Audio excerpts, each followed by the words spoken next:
ပြည်အားရှိတဲ့ငလင်တွေထက်လာဖို့က65ရာခိုင်နှုန်းအထက်မှာရှိနေတယ်ဆိုပြီးတော့မြန်မာနိုင်ငံမြေငလင်သတင်းများစင်တာကထပ်မံပြီးတော့ပြည်သူတွေကိုအရေးပေါ်သတိပေးလိုက်တာဖြစ်တဲ့အတွက်ပြည်သူတွေအနေနဲ့ထပ်ပြီးတော့သတိထားပြီးနေထိုင်ဖို့လိုအပ်ပါတယ်ဒီကနေ့မနေ့မှာပဲလုံးဝကိုပြည်သူတွေမျှော်လင့်မထားတဲ့ငလင်ကမန္တလေးတိုင်းကိုအခြေပြုပြီးတော့ထပ်မံလှုပ်ပါတယ်ပြည်သူအများပြားထိခိုက်ဒဏ်ရာရမှုတွေလည်းရှိတယ်တချို့အထက်မြန်မာနေထိုင်တဲ့သူတွေကတော့လုံးဝကိုမနေရတော့ပဲနဲ့နိုင်ငံတကာရဲ့သူတို့ငလင်ကြုံတွေ့ရတဲ့အခါမှာသူတို့အတွေ့ကြုံရသမျှကိုကျွန်တော်တို့ကိုအသိပေးထားသလိုမျိုးပဲလုံးဝကြီးကိုအထက်မြင့်မှာသလားနှစ်လားလောက်ထိကိုမနေထိုင်ကြတော့ပဲနဲ့ချမ်းအခြေကြီးပိုင်ဆိုင်တဲ့သူကရိုးရိုးအိမ်လေးတွေစောက်ကြတယ်တချို့ကြတော့ယာယီသဲတွေနဲ့ပေါ့ဗျာဒါတော့နေထိုင်ရမှာပဲမိမိအသက်လောက်အရေးကြီးတဲ့ရာမရှိဘူးမိမိအသက်ဒီစัจ java လာထက်တော့တန်ဖို့ရှိတာဖြစ်တယ်ကျွန်တော်တို့နိုင်ငံတကာရဲ့မြမငလင်ပေါ်အကြံပြုချက်တွေကိုကြည့်မယ်ဆိုရင်လည်းပဲသူတို့နိုင်ငံမှာငလင်ကြီးတွေလှုပ်ပြီးသွားတဲ့အခါမှာအဲ့ဒီငလင်လောက်ကြီးမားတဲ့နောက်ဆက်တွဲငလင်တွေက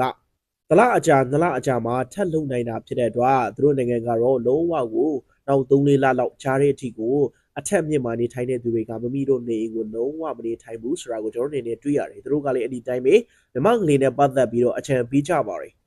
အခု online ပေါ်မှာပြန့်နှံ့နေတာကိုလည်းကျွန်တော်အနေနဲ့တွေ့ရတယ်တချို့သောပညာရှင်တွေကတော့နောက်ဆက်တွဲငလင်တွေကကြီးမားတော့မှာမဟုတ်ဘူးဆိုရင်စရာမရှိဘူးဆိုပြီးတော့မိုးလေဝသပညာရှင်ဦးဝင်းနိုင်တို့ကအစတင်ထားခဲ့ပေမဲ့လေလုံးဝကိုမျှော်လင့်မထားတာက9.5အဆင့်ထိတောင်ပြန်လေရောက်ရှိလာခဲ့တာဖြစ်တဲ့အတွက်ဆိုရင်အမှတ်မှာပြန်လေရောက်ရှိခဲ့တာပဲဖြစ်ပါတယ်အများပြည်သူယုံကြည်နေရတဲ့ယုံကြည်ကြတဲ့မြင်းကလေးသတင်းများစင်တာကလေသူကိုယ်တိုင်ကမြန်မာနိုင်ငံရဲ့ငလင်ဆိုရင်အမှတ်က65ရာခိုင်နှုန်းအထက်ကိုတက်သွားပြီဖြစ်ကြောင်းအသည့်လင်းကိုကြီးညာထားတာပါပြီးတော့မြင်းကလေးနဲ့ပတ်သက်လာရင်ဘယ်သူမှအတိအကျကြိုပြောလို့မရပါဘူးဒါကြောင့်မလို့ငလင်နဲ့ပတ်သက်လာရင်တချို့သောဟိုကိန်းတွေကလည်းအတိအကျကိုမှန်ကန်တတ်ပါတယ်မတ်လ28နေ့မှာလာမယ့်ငလင်ကြီးနဲ့ပတ်သက်ရင်ဆိုရင်လည်းပဲကြိုတင်ပြီးတော့ဟောထားတဲ့သူတွေအတိအကျကိုရှိတာပါမြင်းကလေးသတင်းများစင်တာကလည်းကြိုတင်ဟိုကိန်းထုတ်မှုတွေရှိခဲ့တယ်လို့ TikTok မှာဆိုရင်လည်းပဲဂျုံးဆိုရဲဟိုကိန်းထုတ်တဲ့သူကမြင်းကလေးနဲ့ပတ်သက်ပြီးအတိအကျကိုဟိုကိန်းထုတ်ခဲ့ဘူးတာပါထိုနည်းသူပဲအခုTikTok ပေါ်မှာနာမည်ကြီးဟိုကိန်းထုတ်တဲ့သူကမြန်မာနိုင်ငံမှာအေပီလာ20ရက်နေ့မှာရန်ကုန်မြို့ကိုပါကြီးကြီးမားမားထိခိုက်မဲ့ငလင်ကြီးထပ်လာနိုင်တယ်မြန်မာအိမ်ကြီးချင်း9နိုင်ငံကိုအကြီးကြီးထိမယ်ဆိုပြီးတော့ကြိုတင်ဟိုကိန်းထုတ်လိုက်ပြန်ပါပြီဒါကတော့ပြည်သူတွေကိုဖျက်ချောက်တာလည်းမဟုတ်ပါဘူးကြိုတင်သတိထားရင်တော့ကောင်းတာပေါ့ဗျာဟိုကိန်းတွေကတခါတလေကြာရင်ငလင်ကအလိကြတော့မပြောနိုင်ဘူးဆိုပေမဲ့ကျွန်တော်အနေနဲ့သတိထားမှရပါမယ်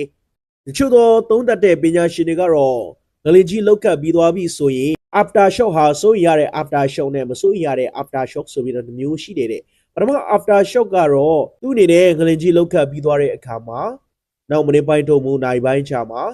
1ကနေ2 register scale အဆင့်လောက်ရှိတဲ့ငလင်လေးတွေလာမယ်ဒီပြည့်ပြည့်နဲ့အာရုံနဲ့သွားမယ်ပေါ့ဗျာဒုတိယ after shock ကတော့3ကနေ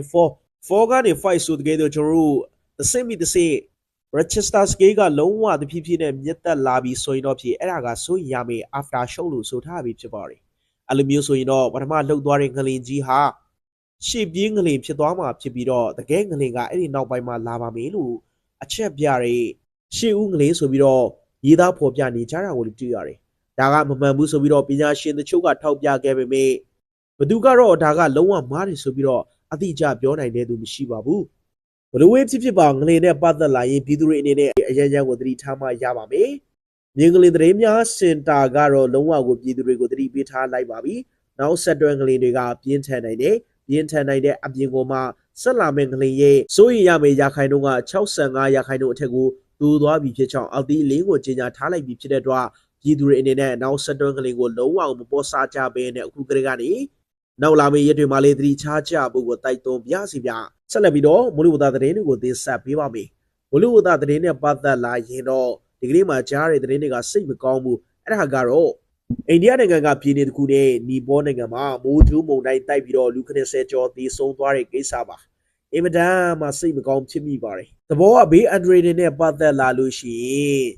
တချို့သောမိုးလေဝသတွေကကျွန်းတင်ခန့်မှန်းလို့ရပါမယ်လေတကယ်လက်တွေ့မှာတော့ခန့်မှန်းချက်တွေနဲ့ကွဲသွားတတ်ပါတယ်နော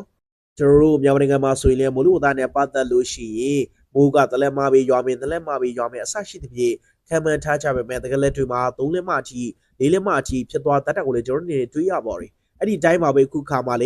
ေလုံးဝကိုမျောလင့်မထားတဲ့အရာကအိန္ဒိယနဲ့နီပေါနိုင်ငံမှာဖြစ်သွားခဲ့ပြီး မိုးကြိုးမုန်တိုင်းကြီးတိုက်ပြီးတော့တခါတည်းပဲလူကရင်ဆက်ကြောသေဆုံးသွားတာကိုလည်းစိတ်မကောင်းစွာပဲကျွန်တော်အနေနဲ့တွေ့ရပါတယ်ဗျာ။ရောင်နိုင်ငံမိုးလေဝသနဲ့ပတ်သက်ပြီး